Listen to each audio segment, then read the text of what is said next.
So what are the principles that we operate to when we help businesses with annual brand planning? I think the first and the most important one is to root it in the philosophy of the business.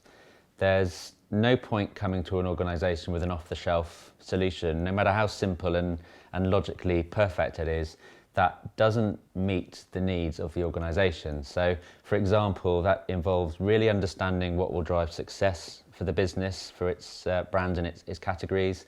It involves understanding how it measures itself, how its metrics model, its value chain works. It involves looking at the global-local model, so really importantly how collaboration between those two parts of the business can really unlock better decisions. And we often start with a consultation of the business, looking broadly at how it thinks and how it operates now, and potentially how others in the industry do it as well, to work out what that philosophy might look like. I think the second principle is to focus as much, if not more, on the ways of working as you do on the plan itself. I think businesses often see this as a template-driven exercise, and sure, templates have a role. You have to have a way to frame the discussions and capture the choices you make. But ultimately, the important thing is how you work towards this, and ideally getting both global and local teams and cross-functional teams working together in a very focused way on delivering it is typically the best solution. The third principle is to embed it through the business. Where plans often fail is when they're treated as a one-off exercise and aren't used in a live way through the year and aren't supported more broadly than the team who have built the plan. So making sure that leadership is equipped to understand the logic and endorse the programme and get involved in the planning throughout is critical.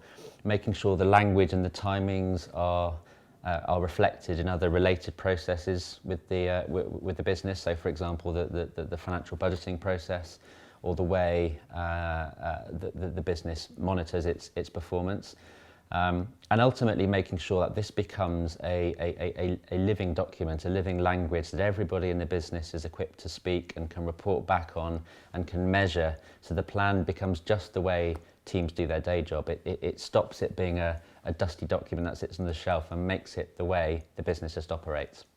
The fourth and final principle is to make sure that you are really supporting the quality of decision making. It's not just about the process, it's not just about the way you capture the outputs in a plan, but ultimately it's about the quality of the decision making that you're asking your commercial teams to undertake.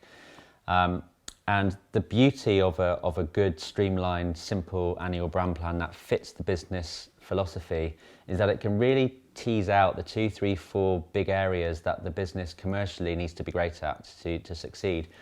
And so you can use it as a very simple way of building a capability program and framework around the structure of the plan, so that teams are supported while they plan.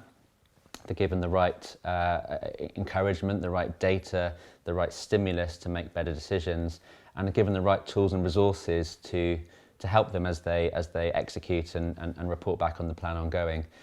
I think I would encourage any business to really review the simplicity and the ways of working it puts around its planning processes. If you get a good integrated planning ecosystem in place, and I mean a full ecosystem with language, process, timings, capability support, data-led effectiveness principles, it can really unlock how the organisation both thinks and works, and making sure that a consumer-centric focus is at the heart of the process can really help the cross-commercial ways of working and unlock some of those organisational silos that often can restrict growth.